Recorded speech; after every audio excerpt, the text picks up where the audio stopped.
자, 오늘 저는 여러분과 함께 복음에 합당한 삶이라는 제목으로 빌립보서 1장 27절을 중심으로 말씀을 나누고자 합니다. 제가 본문 말씀의 요절만을 읽도록 하겠습니다. 오직 너희는 그리스도 복음에 합당하게 생활하라. 예, 오늘 이 말씀이 주제가 되겠습니다. 오늘 너희는 그리스도 복음에 합당하게 생활하라. 오늘 저는 이 주제로 여러분들에게 말씀을 선포할 수 있는 기회를 주신 하나님께 감사를 드립니다. 왜냐하면 오늘 이 주제는 너무나 중요하고 또 더 나아가서 성경의 핵심이며 그리고 예수님이 이 땅에 오신 이유이고 또 목적이기도 하기 때문입니다. 가장 중요한 것은 제가 성경 기록된 이 복음의 말씀을 제가 직접 경험했기 때문에 누구보다도 더 강력하게 이 말씀의 내용을 선포할 수 있다고 생각합니다. 여러분들이 잘 아시는 대로 복음은 기쁜 소식이에요. 그렇죠? 정말 오늘 우리에게 이 복음이 기쁜 소식인가? 그리고 왜 기쁜 소식인가? 그러면 어떻게 우리에게 기쁜 소식이 될 수 있는가에 대해서 오늘 함께 말씀을 나누고자 합니다. 자, 지난번 설교 기억나시나요? 지난번 설교는 율법과 복음이라는 제목으로 설교를 했는데 제가 그 내용을 조금 요약하면 두 가지로 말씀을 드렸습니다. 첫째는 복음의 본질에 대해서, 두 번째는 복음의 내용에 대해서 말씀을 드렸어요. 복음의 본질로는 제일 먼저 예수 그리스도가 복음이라고 말씀드렸고, 두 번째는 예수 그리스도의 죽음과 부활이 복음이라고 말씀드렸어요. 근데 이제 보통 이제 우리가 우리 기독교에서 복음하면 예수 그리스도, 또 예수 그리스도의 죽음과 부활 여기서 끝납니다. 근데 사실은 거기서 끝나면 진짜 우리에게 적용이 안 되죠. 복음이 안 되죠. 그래서 예수 그리스도의 죽음과 부활은 곧 믿는 성도들이 그리스도와 연합을 통하여 옛사람의 죽음과 또 새 사람의 부활로 이어져야만 이게 진정한 우리에게 복음이 된다. 근데 오늘 개신교 신학에서는 이 부분이 굉장히 취약한 상태에 있습니다. 그러니까 옛사람의 죽음과 새 사람의 부활까지 가야 진정한 우리에게 복음이 되는데 예수 그리스도와 그냥 예수님의 죽음과 부활만을 선포하고 있다는 게 문제죠. 자, 복음의 내용에 대해서 지난주에 제가 지난번에 말씀드렸는데 세 가지를 말씀드렸습니다. 예수님이 이 땅에 오신 이유가 뭘까? 예수님의 속죄와 구속 사역의 목적이 무엇일까? 예수님이 오신 것은 첫째, 자기 백성을 죄에서 구원하기 위해서라고. 이게 복음이죠. 죄에서 구원하는 거. 여러분 어떻습니까? 죄에서 구원받는 것보다 더 심각하고 절박하고 중요한 게 있나요? 인간의 모든 불행의 근원, 인간의 모든 그 처참한 그러한 재앙, 정말 지옥 같은 삶이 바로 죄로부터 시작되는 거 아니겠습니까? 그래서 죄를, 문제를 해결하는 거, 이게 굉장히 큰 복음이에요. 근데 재밌는 것은 세상의 어느 종교도 죄로부터 우리를 구원할 수가 없다는 게 아주 이게 중요한 것입니다. 오직 예수 그리스도만이 죄에서 우리를 구원할 수 있습니다. 두 번째로 예수님이 이 땅에 오셔서 속죄사역, 구속사역의 목적은 뭐냐? 자기 백성을 거룩하게 하는 데 있습니다. 우리는 보통 죄로부터 해방에 대해서는 종종 우리가 얘기하지만 이 거룩에 대해서는 이 죄의 결과물인 거룩에, 죄의 해방에서의 결과물인 거룩에 대해서는 잘 얘기를 안 하는 것 같아요. 근데 사실은 죄에서 구원한다는 건 궁극적으로는 우리가 거룩하게 되는 거예요. 이 거룩이 뭡니까? 하나님의 성품에 참여하는 거 아닌가요? 하나님의 성품이잖아요. 우리가 하나님을 닮아가는 것이잖아요. 그렇죠? 예수님을 닮아가는 것이 거룩이잖아요. 그래서 이게 복음입니다. 우리가 단순히 뭐 인간성 회복, 그렇죠? 뭐 그게 복음이 아니에요. 인간성 회복에서 끝나는 것이 아니라 우리가 신의 성품에 참여하는 거룩, 거기에 참여할 수 있다는 거, 이게 복음인 거예요. 우리가 인간의 그 한계성을 초탈할 수 있는 거룩, 이건 참 놀라운 우리에게 기쁜 소식이 아닐 수 없습니다. 세 번째로 이 거룩을 통하여 결국은 어떻게 됩니까? 자기 백성을 하나님 생명에 연합시키기 위하여라고 하는 궁극적인 목적이 있는 거예요. 그러니까는 우리가 하나님의 생명에 연합되는 것이 창조의 목적이고요. 구속의 목적인 거예요. 어떤 면에서는 성경 전체의 핵심인 것입니다. 하나님의 생명에 연합하는 것. 지금 세 가지 말씀드렸죠. 죄로부터 해방, 그것은 결국 하나님의 거룩에 참여하는 것, 결국 그것은 하나님의 생명과 연합하는 것. 이러한 내용들이 바로 복음의 본질인 거예요. 이것에서 벗어나면 우리는 엉뚱한 것을 복음이라고 지금까지 많이 헷갈리고 또 우리가 방황했던 것을 우리가 알 수가 있습니다. 이 복음의 본질이 무엇인지 모르니까 왜 예수를 믿는지, 또 예수를 믿어서 우리가 목표로 삼아야 될 것이 무엇인지를 아는 많은 기독교인들이 잘 몰라요. 너무 저는 좀 그런 것들이 너무 안타깝습니다. 자, 그러면 제가 복음의 본질과 복음의 내용에 대해서 말씀을 드렸는데요. 그러면 오늘 빌립보서 1장 27절에서는 뭐라고 얘기하느냐면 너희는 그리스도 복음에 합당하게 생활하라 그랬어요. 쉽게 얘기하면 복음에 걸맞는 삶을 살라는 거예요. 지금 제가 복음에 대해서 쭉 얘기했는데 거기에 부응하는 삶을 살라는 거예요. 자, 그러면 오늘 여러분과 제가 오늘 나눌 말씀의 핵심은 그러면 어떻게 해야 그리스도 복음에 합당한 삶을 살 수 있을까? 이제 우리가 이것을 구체적으로 연구해야 되겠죠. 오늘 서론 부분을 얘기합니다. 제가 몇 년 전에 그 발견이라고 하는 제목의 책을 읽은 적이 있습니다. 자, 이 책의 내용은 미국에서 가장 성공적인 교회 중에 하나였던 윌로우 크릭 교회라고 있어요. 여기 이제 빌 하이벨스 목사님이 심호하는 교회인데 굉장히 아주 바람직하게 목회도 잘하시고 가장 그 복음주의 교회에서는 가장 모범이 되는 교회였습니다. 그 교회에서 지난 30년간의 목회 사역을 정리하며 그 사역을 평가하는, 그래서 거기에서 발간된 책이 발견이라는 책이에요. 자, 그런데 굉장히 놀라운 충격적인 그 연구 결과가 나왔습니다. 이제 윌로우 크릭 교회에서 30년 동안 얼마나 참 훌륭한 교회였겠어요. 좋은 프로그램, 뭐 최고의 강사를 모시고 정말 정성을 다하여 어떻게든지 성도들을 하나님 앞에 바른 신앙으로 인도하기 위해서 그 목사님이 얼마나 노력했겠어요. 그래서 30년 동안 목회 사역을 평가를 내렸는데 정말 절망적인 거였어요. 거기에서 발견한 것은 교회의 위기를 언급하고 있습니다. 역설적이죠. 그렇게 아주 모범적인 교회, 가장 훌륭한 목회를 했던 그 교회가 교회의 위기를 논하고 있다는 거예요. 이 책에서 우리에게 전해주는 그 위기라는 게 두 가지입니다. 첫째는 뭐냐? 왜 기독교인들이 변하지 않는가? 왜 기독교인들이 변하지 않는가? 두 번째, 왜 기독교인들의 삶이 불신자들과 차이가 없는가? 왜 기독교인들의 삶이 불신자들과 차이가 없는가? 이 결과가 그게요. 30년 동안 열심히 목회했지만 얻은 결과는 그 기독교인들이 변화가 없었다는 거예요. 그리고 그들의 삶이 불신자들과 전혀 차이가 없었다는 거예요. 충격이죠? 오늘 아마 이 보고서만이 아니라 아마 우리 이 땅에 있는 모든 기독교회 목회자들의 고민이 아니겠는가 생각해요. 그렇죠? 그렇게 열심히 목회를 하는데 기독교인들이 변하지 않아요? 또 기독교인들의 그 삶이 불신자들과 다른 게 없어요, 거의. 뭐 그렇다면 굉장히 이거 심각한 거 아닙니까? 정말 심각합니다. 이제 왜 그럴까를 제가 오늘 그 원인을 밝히고요. 그 문제를 해결할 수 있는 해결책도 제시하고자 합니다. 기독교 그 유명한 통계 전문 기관이 있어요. 바나 리서치라고 있어요. 미국에서 굉장히 그 유명한 그 연구 기관인데요. 이 사람들이 예수 믿는 사람들이 세상 사람들과 도덕성에 있어서 40% 이상의 이 차이가 나야만 영향력을 끼칠 수 있다는 거예요. 기독교인들이 40%. 자, 그런데 이들이 이제 통계를 냈는데요. 포르노 영화를 보지 않는 사람들이 기독교인들은 몇 프로고 세상 사람들은 몇 프로일까? 통계가 나왔어요. 기독교인들은 40%가 포르노를 보지 않는다. 영화를 보지 않는다. 세상 사람들은 몇 프로일까요?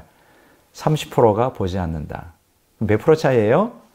10% 차이밖에 안 나요. 그 얘기는 뭐예요? 별반 차이가 없다는 거예요. 40%는 돼야 기독교인들이 세상 사람들에게 영향을 끼칠 수 있는데 10%밖에 차이가 안 나요. 그러니까 너나 나나 다를 게 하나도 없다. 그러니까 이제 교회가 욕을 먹는 것이죠. 자, 다시 한번 질문합니다. 왜 기독교인들이 변화가 없을까? 왜 기독교인들이 세상 사람과 다른 게 없는가? 그 이유는 오늘 본문 말씀에 있어요.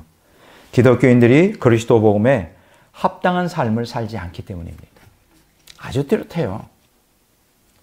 기독교인들이 그리스도 복음에 걸맞는 삶을 살질 않아요. 이거 참 심각한 문제입니다. 참 심각한 문제예요. 자, 본문 말씀에서 바울은 그리스도 복음에 합당하게 생활하라고 성도들에게 촉구하고 있습니다. 자, 본문에서요, 너희는 뭐뭐 생활하라라는 그 문장이 있잖아요. 헬라어 현재 명령법 폴리투에스테라고 하는 단어가 쓰여 있는데요. 이 폴리투에스테의 그 원형 폴리투오는 그 도시라고 하는 뜻을 가진 폴리스와 또 시민을 뜻하는 폴리테스가 밀접하게 연관된 단어예요. 결합된 단어다 이렇게 말할 수가 있습니다. 그래서 이제 너희는 생활하라라고 하는 이 폴리투오를 해석하면 이런 뜻이 돼요. 시민이 되다. 시민으로서의 의무를 이행하다라는 뜻이 됩니다. 좀 더 구체적으로 말하면 시민답게 살아라 이런 얘기죠. 시민답게 살아라. 그래서 따라서 폴리투오라고 하는 단어는 이렇게 번역할 수 있어요. Live as a good citizen. 이걸 어떻게 번역합니다? 좋은 시민으로서 살다. 여러분 어떻습니까? 우리 이제 대한민국에 시민들이 있는데 서울 시민 있는데 다 같은 시민이지만은 시민다운 시민이 있고 그렇지 못한 시민이 있겠죠. 공중 도덕을 지키지 못한다면 시민다운 시민이 될 수 없을 것입니다. 자, 한편 바울이 여기서 살다라고 하는 뜻의 일반적인 동사인 페리페테오라는 동사를 쓰지 않고요. 폴리투오라고 하는 아주 특별한 동사를 쓴 것은 그리스도의 복음에 합당하게 하나님 나라의 시민으로서 권리와 함께 의무도 이행하며 살 것을 강조하기 위해서예요. 강조하는 용법이 있습니다. 자, 따라서 본문 내에 그리스도의 복음에 합당하게 생활하라는 것은 무슨 뜻이냐? 하나님 나라의 선한 시민답게 복음에 걸맞는 행동을 하라. 이런 뜻입니다. 하나님 나라의 선한 시민답게. 여러분 어떻게 생각하세요? 우리는 하나님의 백성이에요. 그렇죠? 이 땅에 살지만 이 땅에 속해 있지 않고 하늘나라 백성으로서의 신분을 갖고 있습니다. 안 그런가요? 어떻게 생각하세요? 여러분들이 이 세상에 물론 시민권을 갖고 있지만 사실은 여기서는 나그네고 진짜 시민권은 하나님 나라의 시민권을 갖고 있어요. 그것은 뭐예요? 이제 우리가 이 땅을 떠나면 우리가 천국에 들어가게 된다는 보장이 되겠죠. 자, 그렇다면 하나님 나라의 시민이라면 어떻게 살아야 될까요? 그 하나님 나라의 천국 백성답게 사는 것이 정상이에요. 그렇지 않습니까? 천국 백성답게 살아야 돼요. 그러면 천국 백성다운 삶이 뭘까? 바로 거룩한 삶이죠.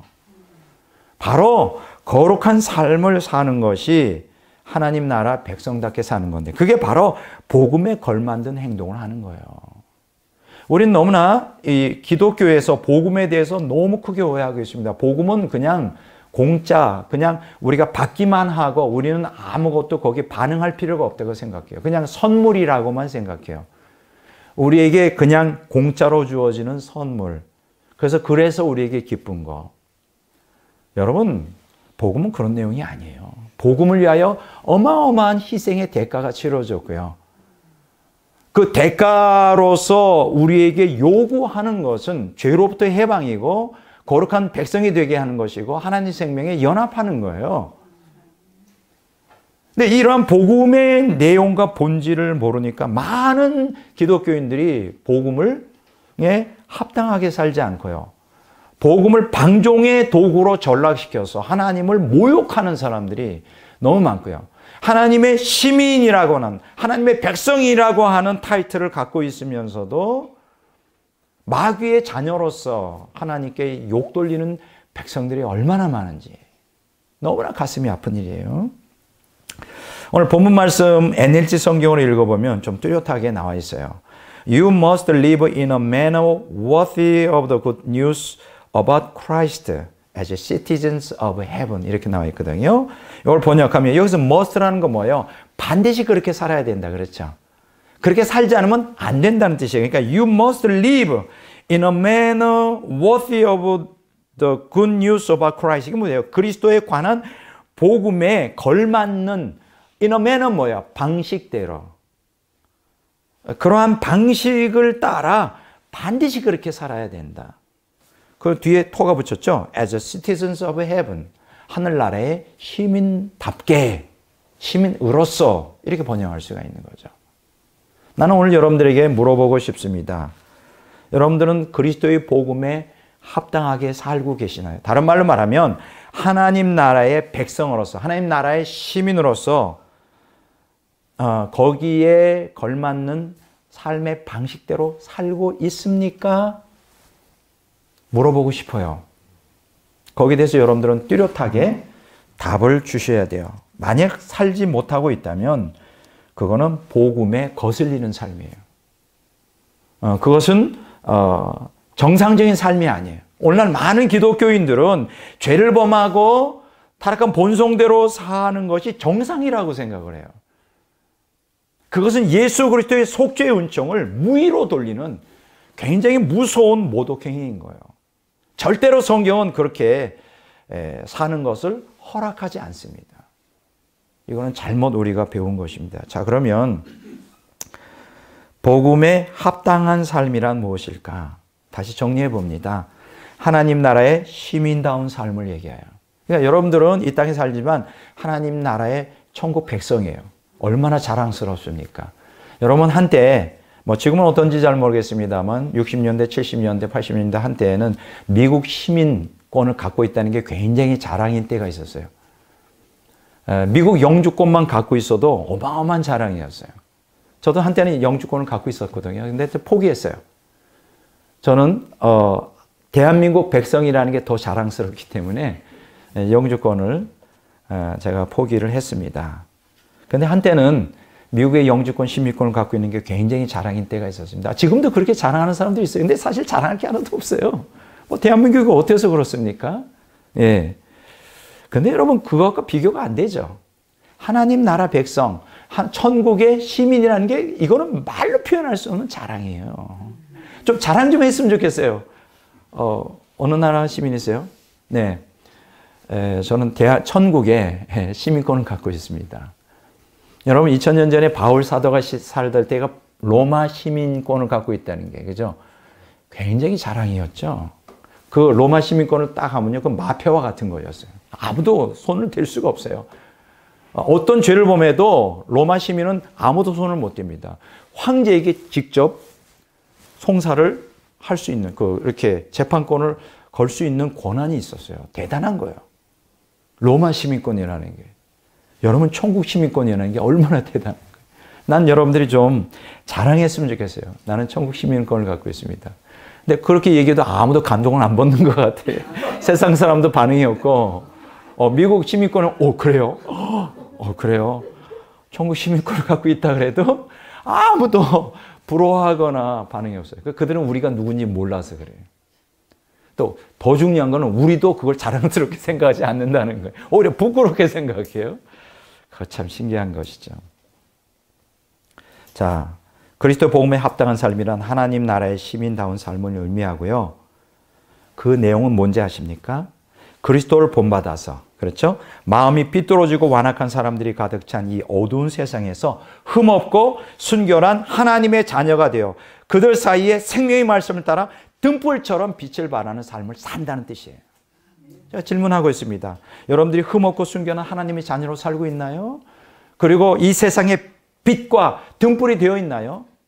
그게 하나님 시민된 특성이에요. 근데 그렇게 물어보면 아마 다 거의 10중 8구, 거의 99%는 다 얼굴을 숙일 거려. 잘못된 거예요. 그건 정상적인 신앙생활이 아니라고요. 자, 그리스도 복음에 합당한 삶, 하나님 나라 시민다운 삶은 뭘까요? 그 죄에서 벗어나 하나님의 거룩한 성품으로 변화되어 하나님의 생명에 충만한 삶을 사는 것을 의미해요. 자, 그러면 여기서 우리가 질문이 있습니다. 자, 그러면 그런 삶을 살려면 어떻게 해야 하나요? 방법이 있을 거 아니에요.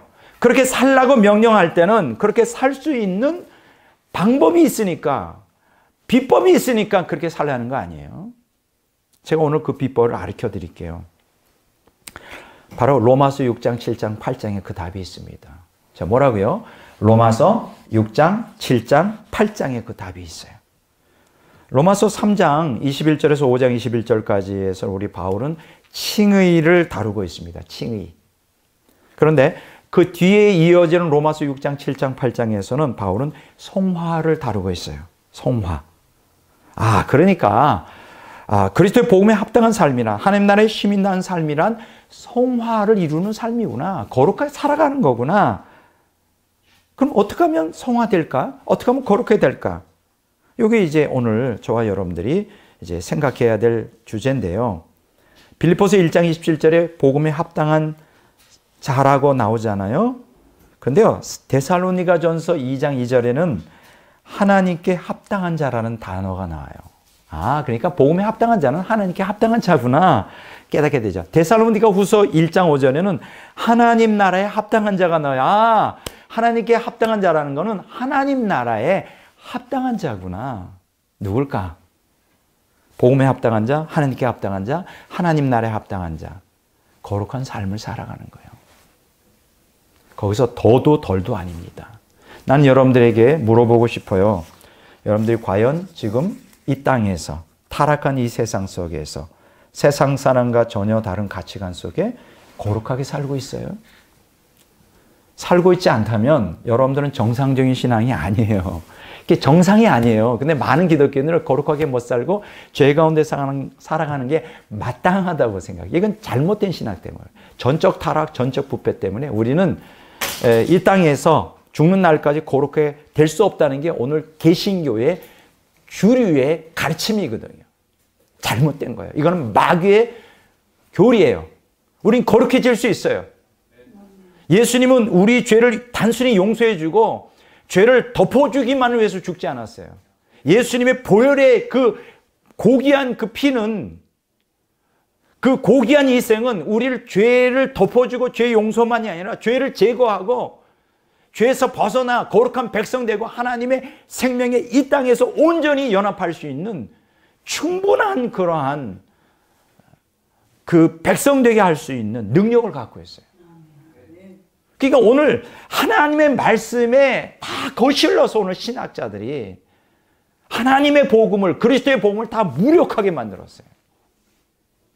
얼마나 가슴 아픈 일인지 몰라요. 이거는 신학자들의 책임이 너무 커요. 신학자들의 이 잘못이 너무 큽니다. 성경을 성경대로 가르치지 않고 자신들의 입맛에 따라 성경을 왜곡시키고 우리가 결코 승리하지 못하도록 마귀의 종로로 타다가 죽게 신학들이 그렇게 만들어놨어요. 나는 그걸 보면 피눈물이 납니다. 아마 일반 교인들이나 목사님 잘 모를 거예요. 신학을 깊이 들어가지 않으면 잘 모릅니다. 이 얼마나 심각한 상황. 마귀가 다 그냥 신학자들을 다 그냥 미혹을 해놔가지고 다 이상한 교리를 만들어놨습니다. 자, 그러면 복음에 합당한 삶 세 가지를 말씀드리려고 합니다. 복음에 합당한 삶을 살려면 제일 먼저 우리가 뭐가 해결돼야 되죠? 죄의 속박에서 벗어나야 되죠. 그래서 죄의 속박에서 벗어나려면 이게 첫 번째 대지입니다. 어떻게 하면 죄에서 벗어날 수 있을까? 어떻게 하면 죄의 속박에서 벗어날 수 있을까? 여러분 어떻게 생각하세요? 여러분 지금 이 땅에서 여러분들이 원하는 소원이 뭘까요? 아마 대부분 오늘 이 설교를 듣는 많은 분들, 뭐 여기 계신 분이 아니고요. 돈의 속박에서 벗어났으면 좋겠다. 죄의 속박은 그건 난 관심이 없어.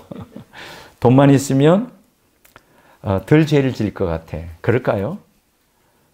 돈 더 많으면 더 많은 죄를 지게 돼 있습니다. 타락한 본성. 여러분 정말 우리에게 필요한 거는요. 죄의 속박에서 벗어나는 거예요. 아마 이렇게 말했지만 목사님 철도 없고 세상 물정을 모르네요. 돈 없어 봐요. 죄에서 벗어나 봐요. 아무 소용없어요. 정말 그럴까요? 여러분들이 철없는 얘기하는 거예요. 돈보다 더 중요한 거는 돈의 속박에서 벗어나는 것보다 더 중요한 죄의 속박에서 벗어나면요. 돈의 속박에서 벗어나게 돼 있거든요. 모든 속박에서 벗어나게 돼 있거든요. 그러면 문제가 풀어지기 시작하거든요. 이걸 모르는 거예요, 사람들이. 자, 그러면 어떻게 하면 죄의 속박에서 벗어날 수 있을까? 로마서 6장 15절에서 23절에 보면 바울이 죄의 속박에서 벗어나는 비결을 뚜렷하게 가르쳐주고 있어요. 아주 뚜렷하게 가르쳐주고 있어요.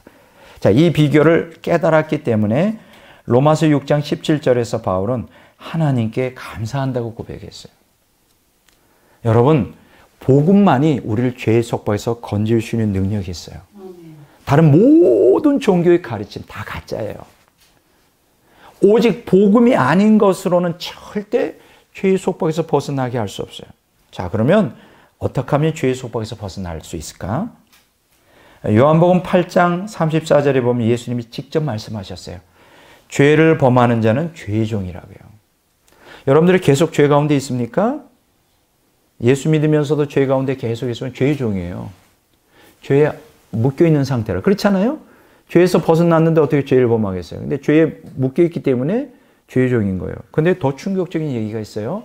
요한일서 3장 8장에 보면 죄의 종이 마귀의 종이라고 하는 거예요. 우리가 계속 죄 가운데 있으면 죄의 종이고, 죄의 종이면 그 사람은 마귀에 속박되어 있는 거예요. 마귀의 지배에서 자유롭지 못해요. 그럼 마귀의 속박에서 벗어나 있다는 건 뭐예요? 죄에서 벗어나 있다는 거예요. 이걸 아셔야 돼요. 그냥 이거는 단순히 죄의 문제가 아니에요. 마귀의 관계 문제예요. 우리가 죄를 짓는 만큼 우리는 마귀의 속박에 구속돼요. 얼마나 무서운 얘기예요. 마귀가 제일 싫어하잖아요. 그렇죠? 자, 그러면 어떻게 하면 우리가 죄에서 벗어나 우리가 죄의 속박에서 벗어날 수 있을까? 로마서 6장 15절에서 23절에 나오는데요. 로마서 6장 16절에 보면 죄의 종이라는 단어가 나옵니다. 그 결과가 20절, 21절에 사망으로 나와요. 그렇죠? 죄에 계속 묶여 있으면 결국 영적 죽음, 지옥에 들어가죠.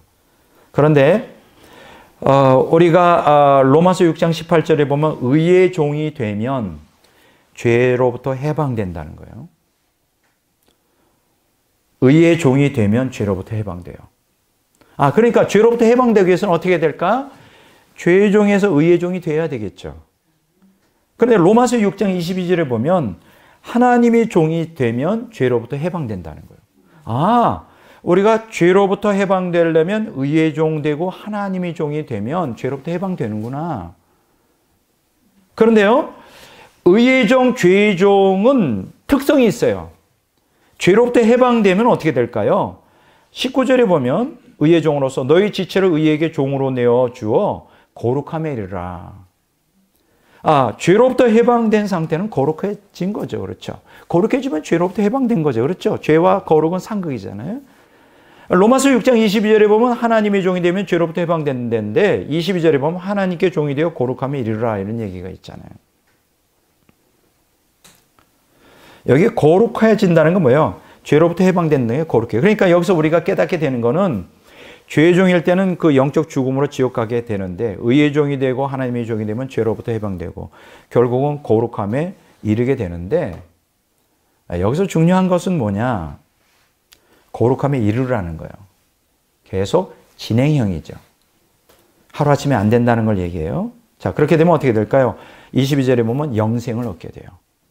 여기서 영생을 얻는다는 것은 이 땅에서도 하나님의 생명을 누리고 죽어서 영원한 천국에 들어간다는 얘기죠. 자, 본문 말씀을 다시 한번 정리해 보겠습니다. 어떻게 해야 죄의 종에서 의의 종이 되고 하나님의 종이 되어 죄로부터 해방되고 거룩함에 이르러 하나님의 생명을 이 땅에서 충만히 누리다가 결국 영원한 천국에 들어갈 수 있을까? 그것이 이 본문에 우리에게 전해주고자 하는 메시지의 핵심이에요. 어떻게 하면 죄에서 의의 종, 죄의 종에서 의의 종, 하나님의 종이 되고 죄에서 해방되고 또 하나님의 생명을 누리다가 영원한 천국에 들어갈 수 있을까? 거룩하게 돼요. 그 답이 로마서 6장 17절에 나와요. 잘 들으세요. 아직도 여러분 가운데 죄 가운데 매여 벗어나지 못하고 수십 년 허덕이는 사람이 있다면 이대로 하면 됩니다. 로마서 6장 17절에 보면 답이 나와요. 교훈의 본을 마음에 순종하면, 다시요. 교훈의 본을 마음에 순종하면 죄의 종에서 의의 종, 하나님의 종이 되어 죄로부터 해방되어 거룩하게 되고 영원한 생명을 누리게 됩니다. 자, 교훈의 본을 마음에 순종하면 돼요. 그러면 여기서 교훈의 본이 뭘까요? 그리스도의 가르침에 순종하고 그리스도를 본받는 삶을 의미해요. 핵심, 그리스도의 가르침에 순종하고 그리스도를 본받는 삶을 의미해요. 오늘날 많은 기독교인들이 왜 의의 종, 하나님의 종으로서 죄에서 해방되어 거룩하게 안 되고 생명을 이 땅에서 누리지 못하고 여전히 죄의 종으로 얽매여 있을까요? 예수님을 신앙의 대상으로 믿기만 하지 예수님의 가르침에 순종하거나 그리스도를 본받는 삶을 살려고 하지 않아요. 이게 아주 핵심입니다. 그냥 숭배의 대상으로만 믿으려고 하지 예수님께서 가르치는 그 교훈, 그것을 받아들여 순종하고 그리스도가 가신 그 길, 생명의 길을 그 본을 받으려고, 예수님을 본받으려고 하는 삶을 살지 않아요. 예수님이 십자가 진 것처럼 우리도 십자가 지라고 그렇게 누누이 예수님이 가르치셨건만 지려고 하지 않아요. 그러니까 껍데기 신앙이죠. 죽은 신앙이죠. 수십 년 예수 믿어도 정말 구원의 확신 하나 없이 천국 가는지 지옥 가는지는 모르는 그런 불쌍한 상태에 대다수의 기독교인들이 노출되어 있어요. 이렇게 오늘 본문에 뚜렷하게 죄의 종에서 의의 종, 하나님의 종으로서 죄에서 해방되고 거룩하게 되고 생명을 누리는 그 길을 뚜렷하게 제시했는데 순종하지 않는 거죠. 교훈의 본을 마음으로 순종해야 돼요. 그리스도께서 가르친 것을 순종해야 돼요. 그리스도를 본받는 삶을 살아야 돼요. 그렇지 않는 한 절대로 아무리 불 받아도 아무리 은혜 받아도 절대 변화가 있을 수 없습니다. 제가 분명히 말씀드립니다. 베드로전서 2장 21절에 그리스도도 너희를 위하여 고난을 받아서 너희에게 본을 끼쳐 그 자취를 따라오게 하려 하셨느니라. 예수님이 왜 고난당하셨을까요? 속죄주로서 그냥 우리 죄를 짊어지고 죄 용서해 주기만 해서 고난당한 게 아니라 본을 끼쳐 주셨어요. 그 뒤를 따라오라고 그렇게 하신 거예요. 십자가의 좁은 길을 따라오라고 그렇게 하신 거예요. 여기 교훈의 본을 마음으로 순종한다는 게 헬라어 원어에 보면 어떻게 되는지 알아요? With all your heart이에요. 너의 온 마음을 다하여. 그냥 마음으로 그냥 한 번 드리는 게 아니라 목숨을 걸고 내 온 whole person, 전인으로서 그리스도를 따라가는 거예요. 여러분이 그렇게만 할 수 있다면 반드시 죄에서 벗어날 수 있어요. 놀랍죠? 자, 로마서 6장 17절을 현대어 성경으로 읽어보면 이렇게 나와 있어요. 하나님께서 명령하여 가르친 것에 마음을 다하여 순종하는 자.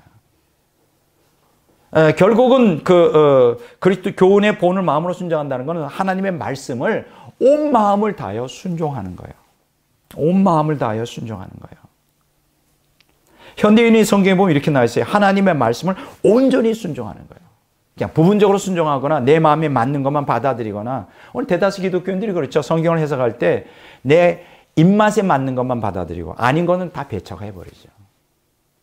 여러분 어떻게 합니까? 편식하면 건강 안 좋죠? 똑같아요. 말씀도 편식하면 안 됩니다. 그대로 다 받아들여야 돼요. 생명의 말씀이니까요. 근데 너무나 슬픈 현실은, 너무나 가슴 아픈 것은 오늘날 대다수 기독교인들은 잘못된 신학의 가르침을 따라 말씀에 순종하지 않아요. 이게 마귀의 미혹이에요.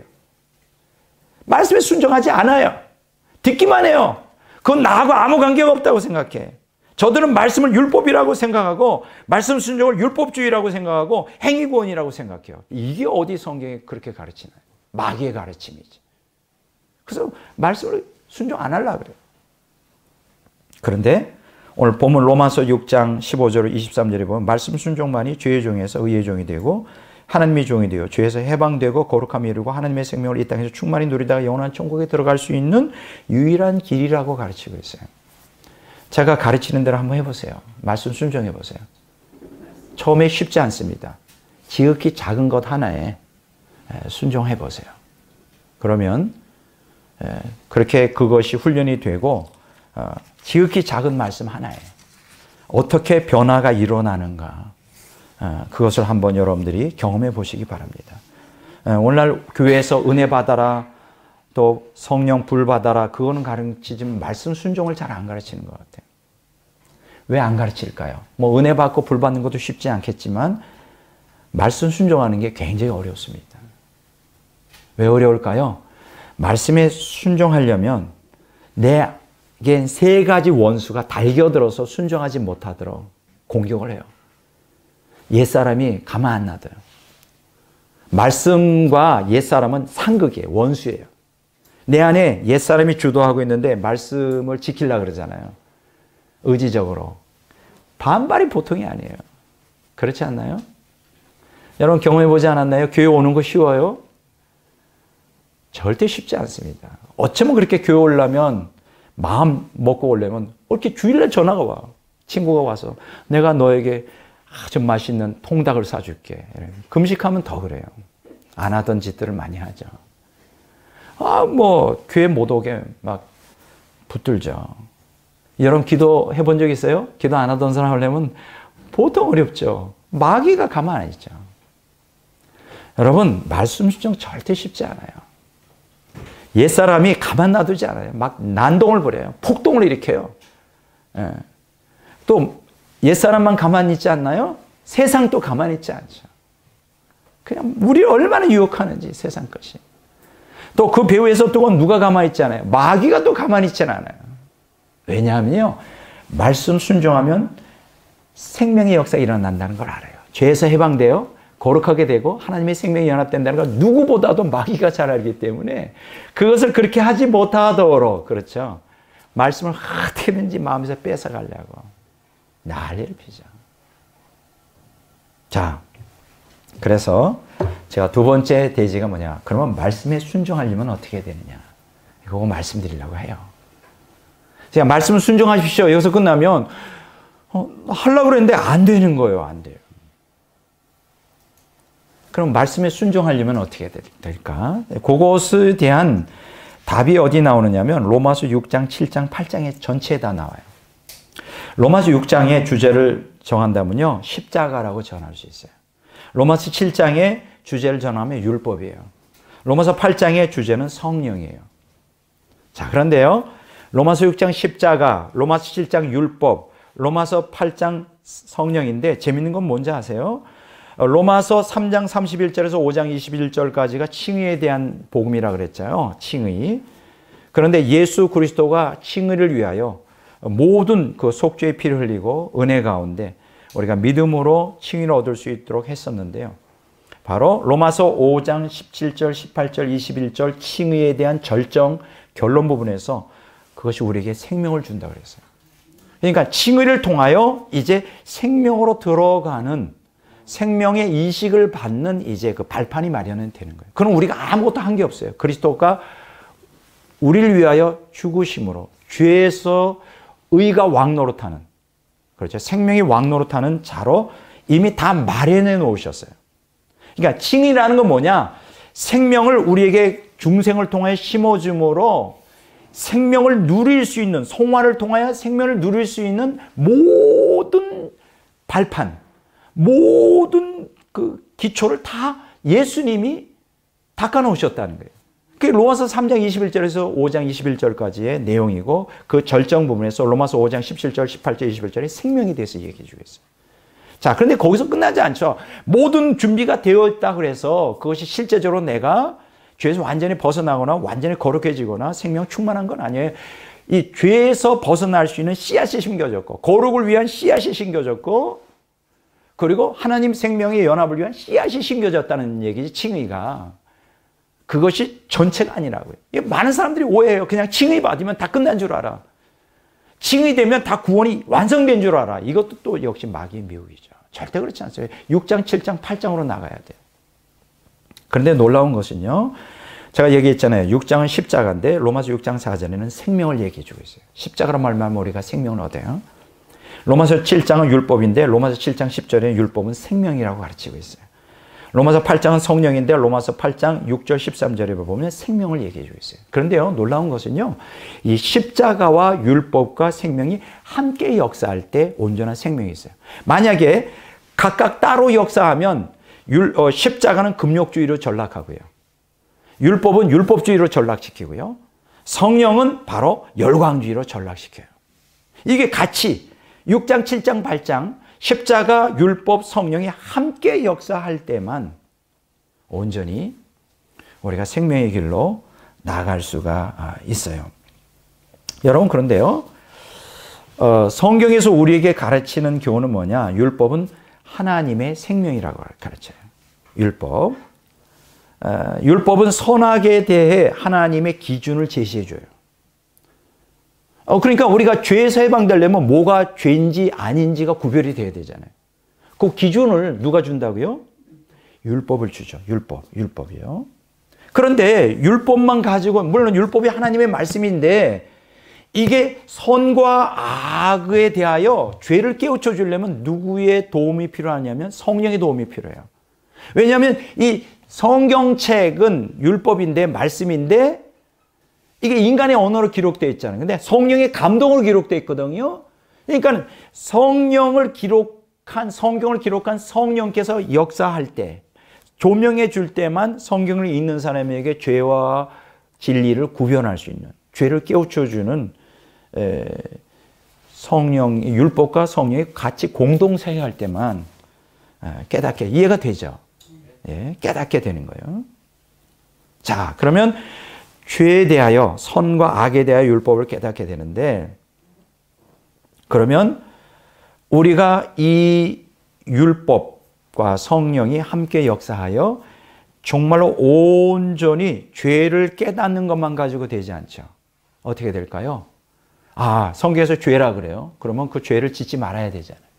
회개하고 끊임없이 내 안에서 옛사람은 준동하여 죄를 범하도록 할 거 아니에요. 그러면 해결책이 무엇일까요? 바로 로마서 6장의 십자가예요. 옛사람을 죽여야 된단 말이에요. 그래서 율법은 옛사람의 죽음과 성령님을 통하여 생명을 가져다줘요. 이해가 되죠? 이게 굉장히 사실 심오한 진리인데, 사실은 굉장히 심오한 진리라 반복적으로 공부해야 되는 것인데, 이 짧은 설교 시간에 정리해서 말씀을 드리고자 합니다. 자, 십자가와 율법과 성령이 함께 역사해야 돼요. 자, 여러분들이 로마서 8장에 보면 성령을 따라 살면 죄 가운데 있지 않고 율법을 지키고 죄에서 벗어난다 그랬어요. 그리고 로마서 8장에 보면 성령님을 통하여 우리가 말씀에 순종할 수 있다는 거예요. 우리 인간의 힘으로는 율법을 순종할 수가 없어요. 그렇게 되면 율법주의에 빠져요. 내 의의에 빠지게 된다고요. 근데 성령님을 통하여, 성령님의 능력으로 성령님을 따라가면 하나님 말씀을 지키고 죄에서 벗어나고 말씀에 순종할 수 있어요. 그렇게 되면 성령님을 통하여 율법은 생명으로 역사하게 되는 것이죠.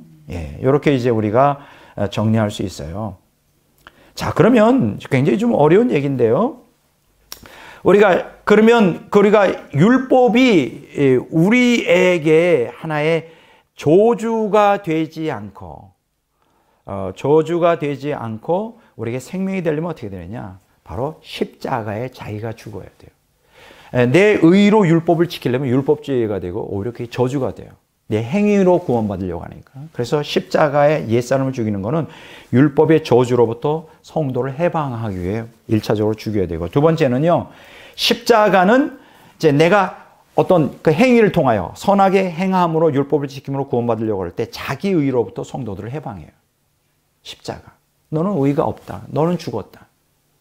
이거 굉장히 중요한 얘기인데 이 짧은 시간 이걸 다 어떻게 설명하겠습니까? 그냥 넘어가겠습니다. 세 번째, 십자가에서 죄에 대해 옛사람이 죽어 죄에서 벗어나는 거예요.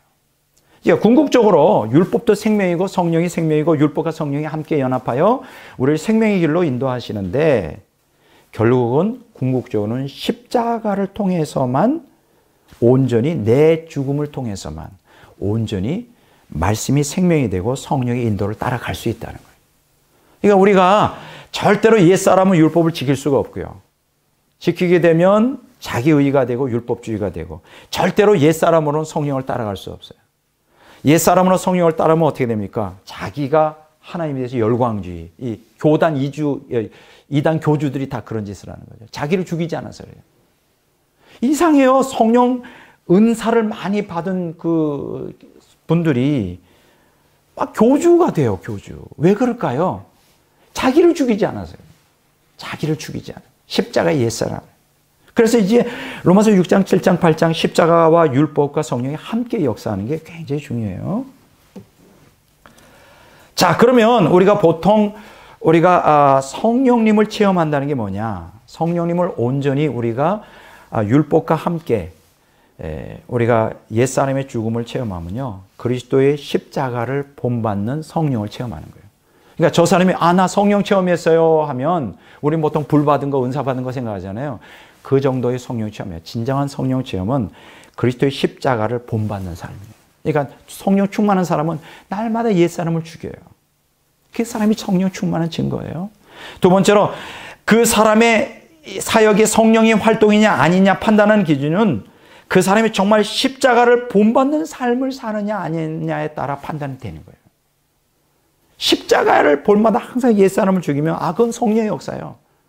그건 말씀을 따라가고 성령을 따라가는 삶이에요. 그렇지 않으면 그거는 이미 미혹을 당하고 있는 거예요. 세 번째로 그리스도의 십자가에 매일 참여하는 것만이 성령 안에서 지속적으로 살아가는 데 필수적 요건이에요.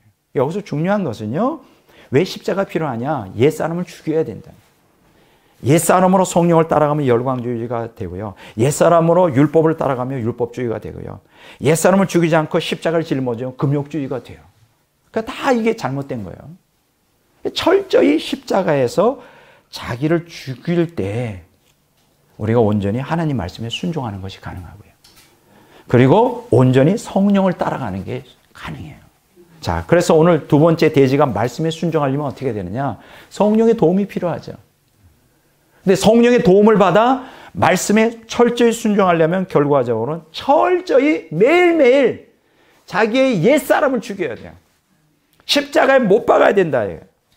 그 내용이 로마서 6장 6절에서 14절에 자세히 나와 있어요. 얼마나 성경이 놀랍고 친절한지, 어떻게 하면 옛사람을 죽일까에 대한 방법을 로마서 6장 6절에서 14절에 나와요. 그러니까 로마서 오늘 6장, 7장, 8장은 어떻게 하면 생명을 누릴 수 있는가를 6장의 십자가, 7장의 율법, 8장의 성령을 하면서 이 조화롭게 한 다음에 결론적으로 그러면 어떻게 해야 그리스도의 십자가에서 옛사람의 죽음을 체험할 수 있을까? 그 방법을 가르쳐줘요. 얼마나 친절합니까? 그게 로마서 6장 6절에 14절이에요.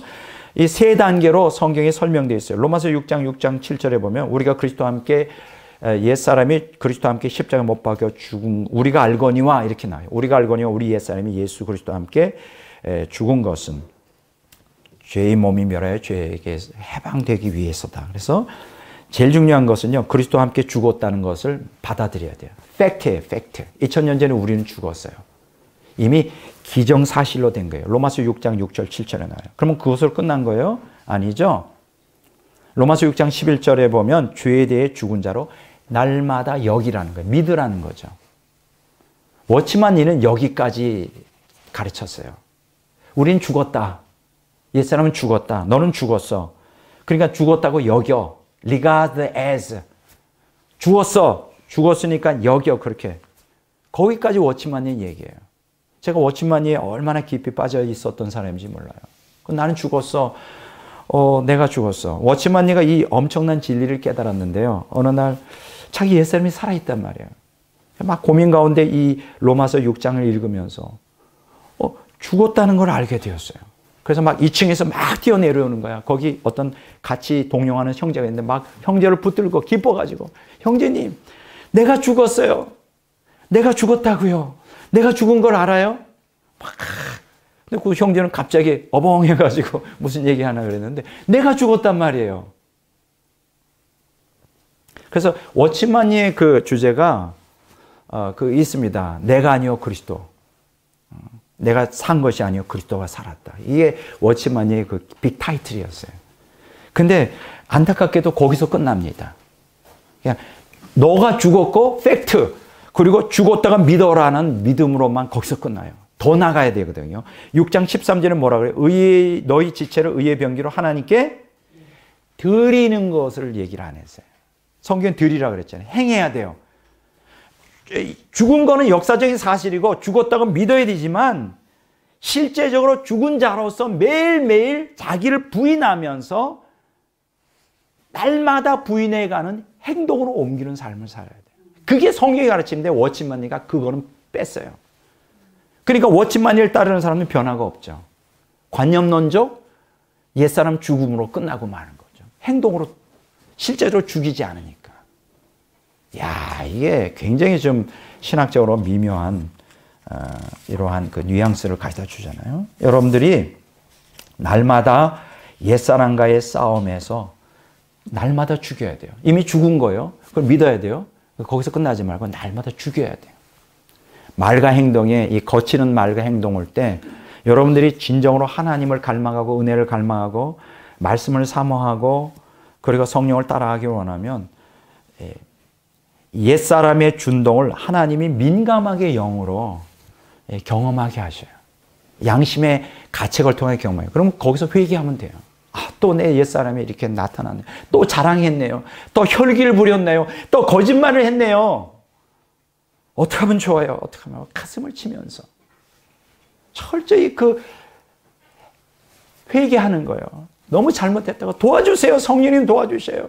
그러면서 말씀을 붙드는 거예요. 성경에서 이렇게 하라고 그랬는데 나는 이렇게 못했어요. 성령님 어떻게 하면 좋아요? 나는 이런 타락한 본성을 갖고 있어요. 그러면 말씀을 붙들고 그러니까 말씀을 항상 묵상해야죠. 그리고 말씀을 따라가려고 갈망해야죠. 그리고 성령의 도움을 구하여 이 말씀이 깨달아지고 이 말씀에 순종할 수 있는 능력을 달라고 날마다 하나님 앞에 매달려야죠. 그리고 날마다의 삶 속에 이 거친 환경 속에서 우리가 만나는 사람마다 또 내가 살아가는 삶 속에 말씀에 불순종하는 모습들이 보일 때 가슴을 치면서 또 죄를 범했습니다. 또 옛사람이 이렇게 튕겨져 나왔네요. 어떻게 하면 좋아요? 하나님 내 죄를 용서하시고 예수님의 피로 용서해 주시고 씻어주시고 하나님 말씀에 순종하는 삶을 살게 되시죠. 성령님 도와주시죠. 이렇게 하잖아요. 그러면요 변화가 일어나요. 놀랍게 하루아침에 급격한 변화는 없어도 서서히 자기도 모르게 변화되는 자기 모습을 발견하게 됩니다. 이걸 그렇게 하려면 투쟁을 하셔야 돼요. 제가 투쟁적 신앙을 왜 강조하느냐? 싸워야 된다고요. 혼자 싸우는 게 아니에요. 말씀을 지키려고 붙들려고 하나님께 진심으로 기도하면서 성령의 도움을 구하면서 그 의지로도 죄에 대해서 하나하나 회개하면서 돌이키면서 싸워나가는 거예요.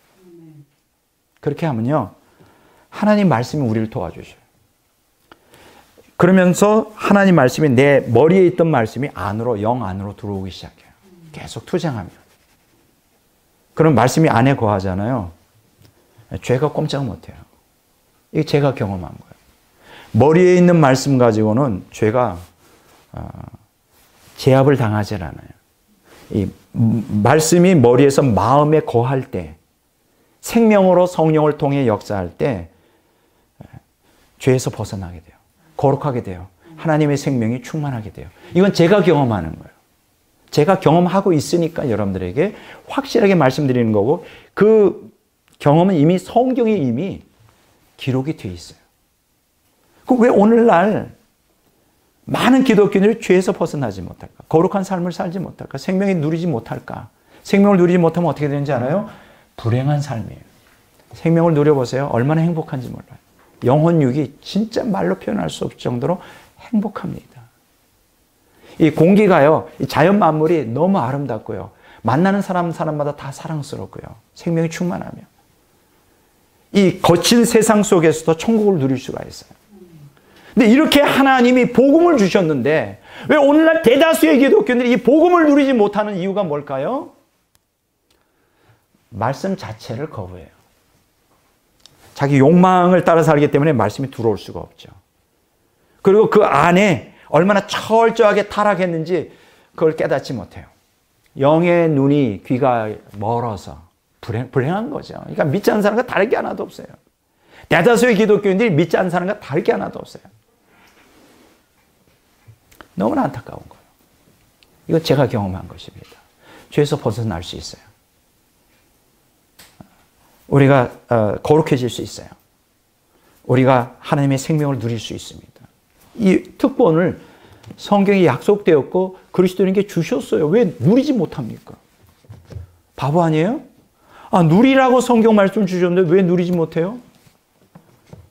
우리는 영적인 부자인데 왜 이것을 우리가 권리를 주장 안 합니까? 권리를 주장 못해요. 가난하게 살아 영적으로. 매일 그냥 핍절한 상태. 굶어 죽는 사람처럼 살아. 얼마나 불행한 거예요. 여러분 기독교인들은 이 세상 방식대로 절대 행복하게 못 살아요. 절대 성공할 수 없어요. 하나님 방식대로 살아야 돼요. 여러분들이 하나님 방식대로 살기 싫으면 아예 지옥 갈 거를 각오하고 그냥 세상 사람처럼 살든지요. 그렇게 못 살잖아요. 하나님 방식대로 살아요. 복음에 합당하게 살아야 돼요. 그러려면 말씀에 순종해야 돼요. 말씀을 받아들여야 돼요. 근데 말씀을 받아들이려면 아까 내가 얘기했잖아요. 옛사람과 세상과 마귀가 공격한다고. 그럼 한 가지 방법밖에 없어요. 말씀을 지키려고 할 때 안 되잖아요. 머리에 있는 말씀이 마음으로 들어오려면 어떻게 해요? 말씀이 생명인데 이게 생명으로서 그냥 존재하면 그림의 떡이죠. 그렇죠? 이게 생명이에요, 말씀이. 이건 하나님의 엄청난 복이 가득 차 있어요. 보화가. 천국 전체가 여기 들어가 있어요. 이게 그림의 떡이죠. 적용하는데. 그러면 내 힘으로는 안 되잖아요. 그렇죠? 내 힘으로 이 말씀을 지키려면 율법주의가 된다 그랬죠. 그럼 누구의 도움을 받아야 될까? 성령님의 도움을 받아야 돼요. 근데 말씀 없이 성령 하면 또 열광제에 빠지잖아요. 말씀 없이 성령도 없이 십자가 좁은 길로 가르쳤다면 금욕주의가 되잖아요. 그러니까 이게 세트가 트라이앵글의 세트가 맞아떨어지는 거예요. 여러분들이 이 하나님의 말씀을 여러분들이 누리기만 한다면 이 세상에 최고로 행복하고 성공한 삶이 사는 거예요. 근데 대다수의 사람들이 1%도 못 누려요. 거의 대다수 사람들이 10% 누리면 대단히 많이 누려요. 50% 이거는 대단한 거예요. 극히 드물어요. 이걸 온전히 누린 사람이 없지만 50%도 대단한 거예요. 여러분들이 지금까지 어떤 인생을 살아온 건 중요하지 않아요. 앞으로 남은 인생을 여러분들이 하나님의 말씀이 이게 천국이고 하나님이고 여기에 모든 영생이 들어가 있고 여기 죄에서 해방되고 거룩해 지고 모든 해결책이 여기 다 들어가 있는데 그림의 떡이에요. 그렇죠? 이걸 그러면 내 거로 어떻게 만들어? 내 노력으로 안 되잖아요. 내 머리에다 담아가지고 내 노력한다고 되지 않아요. 율법주의에 빠지니까. 그럼 어떻게 해요? 성령의 도움을 받아야죠. 왜냐하면 이 열쇠를 풀 수 있는 것을 누가 해요? 성령이 갖고 계시잖아요. 왜냐하면 이 책을 누가 기록했어요? 성령이 기록했잖아요. 성령이 기록했기 때문에 성령께서 이 내용을 우리에게 줄 수 있는 능력이 있잖아요. 그는 하나님의 말씀의 생명인데 성령의 생명인데 성령의 도움을 구해야죠. 기도하면서. 그리고 말씀을 붙들어야 되죠. 성령님 도와주세요. 성령님 도와주세요. 그러면서 내 안에 옛사람 가지고는 안 들어요. 성령이 아무리 역사를 해도 말씀이 생명이라도 성령과 말씀이 연합하여 내 안에 영 안에 들어와야 이게 내 거가 되는데 안 되잖아요. 뭐가 있어서? 옛사람이 극렬하게 반발하잖아요. 악을 행한 만큼 이 안에 말씀 들어오는 게 어려워요. 악을 행한 만큼. 악을 행한 삶만큼 생명의 말씀으로 이게 성령을 통해 내 안에 들어오는 게 힘들다고. 그만큼 회개해야 되는 거예요. 그만큼 투쟁해야 되는 거예요. 악을 행한 만큼. 늦지 않았어요. 죽기보다 더 하겠어요. 안 그러겠어요? 죽기보다 더 해? 살아있잖아. 지금 살아있음에 감사하세요. 지금 여러분들에게 기회가 주어져 있는 거예요. 돌이킬 수 있는 기회.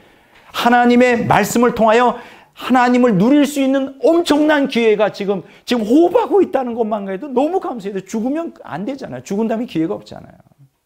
지금 살아있다는 게 난 너무 감사해요. 왜냐하면 오래 사는 게 감사한 게 아니라 하나님의 보화 말씀을 내 것으로 삼을 수 있는 기회를 하나님이 또 오늘 하루에 나에게 주셔서 내일은 없죠. 어떻게 될지 모르잖아요. 너무 감사하세요. 어떻게 하세요? 한번 해보실래요? 이 말씀이 하나님이고 말씀이 생명이고 말씀이 천국이고 말씀이 영생인데 이것이 내 거로 하면 한번 해보실래요? 왜 안 돼요? 왜 안 되는데요? 왜 안 돼요? 왜 이것을 나 것으로 삼는 것이 왜 우리는 왜 안 되는데? 우리도 할 수 있어요. 좀 시간이 자꾸 흘러가네요. 죄송합니다. 빨리 넘어가야 되는데 투쟁하셔요. 목숨을 걸고 한번 죄에서 벗어나야 거룩한 삶을 살 수 있도록 그렇게 하십시오. 그러면 반드시 하나님 변화가 일어나요. 엄청난 역사가 일어납니다. 세 번째, 생명이 충만한 삶을 살리면 어떻게 되느냐. 여러분, 우리의 궁극적인 목적은 하나님의 생명에 연합하는 거예요. 그렇죠? 그런데 이거는 하나님의 신적 본질이에요. 근데 우리 스스로가 노력으로 하나님의 생명을 나의 것으로 삼을 수가 없어요. 그런데 놀라운 것은 하나님의 생명을 내 것으로 삼을 수 있는 것이 있어요. 그게 뭔지 알아요? 말씀이에요. 와, 말씀을 통하지 않고는 절대 하나님의 생명을 직접적으로 내 것으로 삼을 수 없어요. 요한복음 12장 50절에 보면 하나님의 명령은 영생이라고 그랬어요. 요한복음 6장 63절에 예수님의 명령은 영이고 생명이라고 그랬어요. 요한복음 5장 39절에 보면 성경에서 영생을 얻는다고 그랬어요. 하나님 말씀이에요. 이 말씀이 생명이고 이 말씀 안에 하나님의 생명이 있고 이 말씀 안에 예수님의 생명이 다 있어요. 이것을 소중하게 여기세요, 말씀. 그런데 말씀의 내용이 뭘까요? 자, 말씀이 하나님의 생명인데 그 생명의 본질이 말씀에 있는데 그럼 말씀에서 가르치는 생명에 참여하는 내용이 뭘까요? 그 생명이 하나님의 신적 본질인데 우리가 직접 들어가지 않잖아요. 말씀을 통해 들어가는데 그 말씀의 내용이 바로 거룩, 진리, 사랑이에요.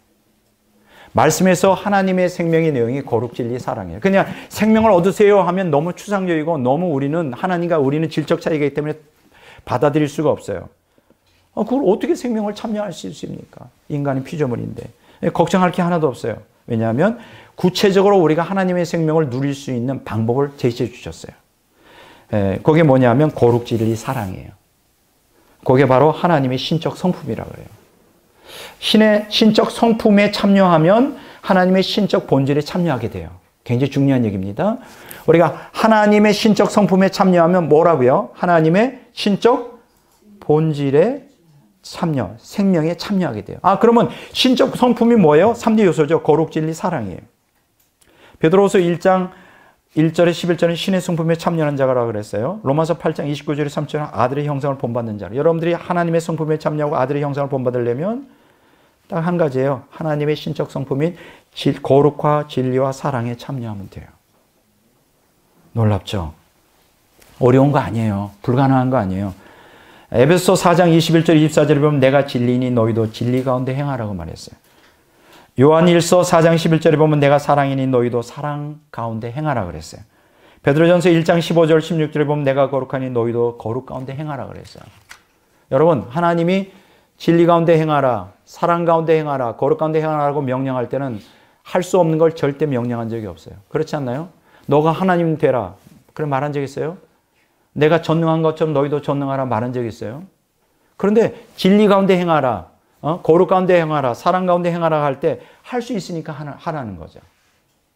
우리가 하나님이 진리인 것처럼 진리 가운데 행하고 하나님이 사랑인 것처럼 사랑 가운데 행하고 하나님이 거룩한 것처럼 거룩 가운데 행하면 그 신적 성품이 우리 가운데 형성되며 아들의 형상을 회복하게 되고 결국은 하나님의 신적 본질인 생명에 참여하게 되는 거예요. 이해가 되잖아요. 불가능한 거 아니에요. 하면 돼요. 하나님을 본받는 자가 되라 그랬어요. 5장 1절에. 그리스도를 본받는 자가 되라 그랬어요. 고린도전서 11장 1절에. 그러면 뭘 본받을까요? 하나님이 진리인 것처럼 진리 가운데 하면 돼요. 하나님이 사랑인 것처럼 사랑 가운데 행하면 돼요. 하나님이 거룩한 것처럼 거룩 가운데 행하면 돼요. 알겠어요? 그런데 어떻게 진리 가운데 행할 수 있을까? 어떻게 거룩하게 살 수 있을까? 어떻게 사랑 가운데 행할 수 있을까? 아까 얘기했잖아요. 우리는 안 된다고. 우리 옛사람 가지고 안 돼요. 옛사람 가지고 하면 말씀을 지키면 율법주의가 되고 성령을 따라가면 따라갈수록 옛사람은 열광주의, 신비주의가 되잖아요. 옛사람을 죽이면 돼요. 날마다 옛사람을 죽이려고 투쟁하면 하나님의 성령이 알아서 우리를 진리 가운데로 인도하고 말씀이 우리 안에 거하여서 진리가 죄를 파괴하잖아요. 얼마나 좋아요. 여러분, 사랑과 거룩, 진리 가운데 행해야 돼요. 사랑의 내용이 뭐예요? 하나님 사랑하는 거예요. 하나님 사랑의 내용이 뭐라 그랬죠? 제가 가르쳐줘. 정결과 성결하면 돼요. 정결해야 돼요, 여러분. 죄가 여러분 안에 있잖아요. 그거를 다 더러운 걸 쏟아내요. 성결해야 돼요. 세상과 분리돼요. 세상을 사랑하면 안 돼요. 그거 투쟁해야 돼요. 세상 사랑하지 않기 위해서. 이웃사랑도 해야 돼요. 공의정의를 행해야 돼요. 공의정의 행하셔야 된다고. 불의를 행하면 안 돼요, 이웃에게. 악을 행하면 안 돼요, 이웃에게. 항상 선을 행해야 돼요. 말 한마디, 행동 한마디가 죄 가운데 있는지 없는지 조명을 해야 돼요. 왜 그게 안 되는데요? 할 수 있어요. 하나님의 도우심은 성령의 능력으로 말씀이 도와주잖아요. 왜 안 되는데요? 할 수 있어요. 저는 하는데. 근데 많은 사람들이 부정적 생각, 나 안 된다는 거 왜 안 되는데? 말씀 주셨죠. 성령 주셨죠. 우리에게 믿음 주셨죠. 왜 안 되는데? 투쟁만 하면 되죠. 자, 이렇게 하나님의 생명에서 신적 본질에서 하나님의 신적 성품인 거룩과 진리와 사랑이 나오면 그 다음에 뭐로 드러나죠? 빛으로 드러나죠. 와, 하나님의 영광이 표출됩니다. 놀랍죠? 하나님의 신적 본질인 생명에서 하나님의 신적 성품인 거룩, 진리, 사랑이 우리 안에 형성되면 하나님의 영광인 빛으로 표출돼요. 놀랍습니다. 마태복음 5장 14절에 16절에 너희는 세상의 빛이라 그랬어요. 이같이 너희 빛이 사람 앞에 비치게 하여 그들로 너희 착한 행실을 보고 하늘에 계신 너희 아버지께 영광을 돌리게 하라. 여러분 빛이 뭔지 알아요? 착한 행실이에요. 거룩, 진리, 사랑의 삶을 살면 그게 빛이에요. 착한 행실이라고. 거룩한 삶이라고요. 에베소 5장 8절 9절에 보면 너희가 전에는 어둠이더니 이제는 주 안에서 빛이라. 빛의 자녀들처럼 행하라. 빛의 열매는 모든 착함과 의로움과 진실함이 있느니라. 착함이 뭐예요? 사랑이에요. 의로움이 뭐예요? 거룩이에요. 진실이 뭐예요? 진리예요. 보세요. 신의 성품이 드러나면, 거룩, 진리, 사랑이 드러나면 빛의 열매예요. 쫙. 빛의 열매가 있는 거예요. 로마서 13장 12절에 빛이 갑옷을 입자 그랬어요. 요한계시록 3장 18절에 흰 옷을 입으라 그랬어요. 계시록 19장 8절에 세마포 옷을 입는 거예요. 세마포 옷은 성도들의 옳은 행실이라고 그랬어요. 아까 착한 행실이라고 그랬죠. 같은 얘기예요. 거룩한 삶이에요. 사랑의 삶이에요. 진리의 삶이에요. 거룩의 삶이에요. 왜 그거 못 사는데요? 살 수 있어요. 저가 살 수 있다면 여러분도 살 수 있어요. 여러분 어떻게 생각하세요? 제가 태어날 때부터 거룩했던 것 같아요? 아마 그렇게 생각할지 모르죠. 저 굉장히 더러운 사람이에요. 말 안 해서 그렇지. 아마 저의 지은 죄를 다 고백하면 아유, 제가 목사 저래, 아유, 우리 교회 안 나와. 나보다도 못하네. 진짜 나 거짓말 안 해요. 여기 앉아 계신 분보다 제가 더 많은 죄를 범했을지도 몰라요. 근데 저는 지금 죄 범하지 않습니다. 의도적으로 죄를 범하지 않아요. 조금씩 죄가 튕겨 나오지만 성령께서 민감하게 반응해서 죄 회개하죠. 죄가 어떻게 없을 수가 있겠어요. 그러나 의도적으로 악의적으로 죄를 범하지는 않는다고요. 그만큼 회개를 하잖아요. 여기에 있는 분보다 제가 더 죄가 많으면 많았지. 제가 거짓말 아니라니까요. 제가 그 품위 유지를 위해서 얘기 안 하는 거죠. 시험 들까봐. 백 목사도 저런 인간이었어. 아래 본성은 그렇게 악의가 있거나 그러진 않아요. 그러나 젊은 날부터 왜 죄를 범하지 않겠습니까? 내가 얘기를 못하지만. 그러니까 희망을 가지세요. 백 목사가 변화될 수 있다면 백 목사도 저렇게 거룩한 삶을 살아간다고 왜 나는 안 되는데? 좀 의구심을 가져봐요. 좀 화가 한번 나보라고요. 왜 나는 안 되는데? 될 수 있죠. 네. 여러분, 요한계시록 22장 4절에 보면 두루마기를 빠는 자는 복이 있다. 그들은 생명의 길로 나가고 천국에 들어간다 그랬어요. 그래서 두루마리를 빤다는 것은 빛의 옷을 입는 거죠. 흰 옷을 입는 거예요. 옳은 행실을 행하는 거예요. 근데 놀라운 것은요. Blessed, 이게 표준 원본에는 이렇게 나와 있어요. Blessed are they that do his commandments, that they may have right to the tree of life and may enter in through the gates into the city. king James 버전. 두루마리를 빠는 것은 무슨 것과 동일한지 알아요? 하나님의 계명을 순종하는 자예요. 말씀 순종이라 그랬잖아요, 내가. 말씀 순종하면요. 거룩, 진리, 사랑의 말씀에 순종하면 옷을 흰 옷이 되게 해요. 빛이 난다니까요. 흰 옷을 입으려면 어떻게 돼요? 그냥 되는 게 아니잖아요. 요한계시록 3장 4절 5절에 보면 이기는 자는 흰 옷을 입는다. 투쟁해야 돼요. 옛사람과 목숨을 걸고 투쟁해요. 왜 안 되는데요? 지옥 가는 것보다 낫잖아요. 매일 죄 가운데 그냥 패배하는 삶보다 낫잖아요. 인생 역전한다는데 왜 안 되는데요? 돈도 안 들어가는데. 왜 안 되는데요? 앞으로 투쟁적인 삶을 사십시오. 말씀을 붙들고 죽자고 말씀 읽고 붙들고 말씀대로 살려고 노력하고 성령의 도우심을 받아 옛사람을 부인하려고 죽자고 해보세요. 백목사가 됐으면 여러분 다 될 수 있어요. 아직 희망이 있습니다. 죽지 않았잖아 아직. 우리 신성일 그 영화배우가 죽은 것 때문에 내가 좀 슬픈데요. 내가 좋아했거든요. 돌아가셨잖아요. 그래서 우리에게는 희망이 있잖아요. 희망. 아직 죽지는 않았잖아요. 살아있는 그 시간에 오늘 한번 여러분들 해보시기 바랍니다. 자, 결론입니다. 죄에서 벗어나 하나님의 거룩한 성품을 닮아 하나님의 생명을 이 땅에서 충만히 누리려면 하나님의 말씀에 순종하여 하나님 사랑, 이웃 사랑, 정결과 성결 그리고 공의와 정의를 행하는 삶을 살아야 합니다. 그래서 그러한 말씀에 순종하려면 성령님을 의지하여 날마다 옛사람을 십자가에 넘기는 투쟁적 삶을 살아야 합니다. 이것이 오늘 제가 여러분들에게 드리고 싶은 메시지의 핵심입니다. 아시겠죠? 네. 주의 이름으로 여러분들이 승리하시기를 간절히 축원드립니다.